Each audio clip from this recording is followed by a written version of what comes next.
has allowed ISIS to seize the key coastal city of Sirte. Their foothold there is raising Western alarms. Mohammed El-Jar is a non-resident fellow with the Hariri Centre for the Middle East, and he spoke with our Michael Holmes. They have full control over the city, and they control around 150 kilometers to 200 kilometers of the coastal area around Sirte.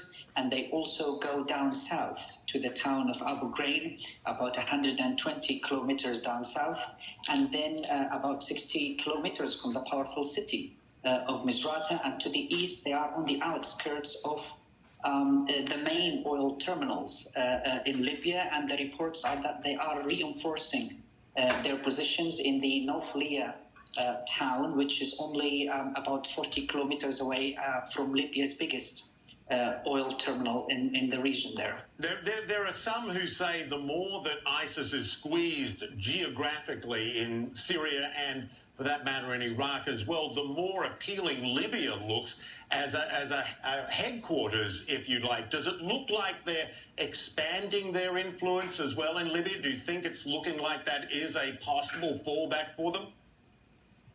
I think it is actually happening. Sources inside the city of Sirte, or near the city of Sirte, have confirmed the arrival of many foreign fighters over the last few weeks and months to the city of Sirte.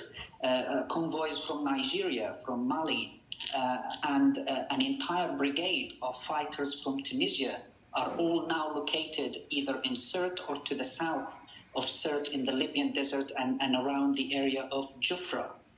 There. So I believe it is happening, and I believe that Islamic State has been sending many of its members around the region to the city of Sirte. And the news from Sirte today is that there has been a lot of movement around the port of Sirte, or the commercial port of Sirte, which could indicate that maybe more fighters are arriving by sea to the coastal city of Sirte. And reports too of senior ISIS officials heading Libya's way as well. But Libya isn't Syria, or it's not Iraq either.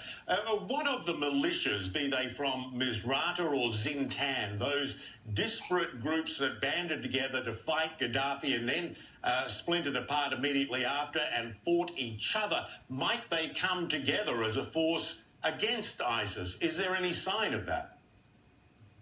Well, definitely the Islamic State has been exploiting the divisions and the disintegration of Libya's armed groups following the fall of the Gaddafi regime.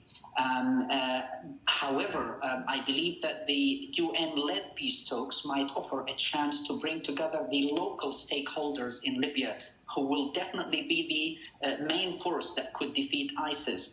Because we had an example where ISIS was defeated in the city of Derna, about 175 kilometers from where I am now. And it was only possible because local actors came together, the Libyan National Army and armed groups, local armed groups within the city of Derna, and the people of Derna all came together, and they expelled the group out of the city of Derna a few months ago.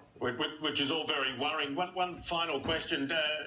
When you look at how close Libya is to Europe, and we've already seen refugees crossing to Europe from Libya, is this also perhaps a launching pad for ISIS to its neighbours in Egypt, Algeria, and as we've already seen, Tunisia, a geographical launching pad to expand the battlefield?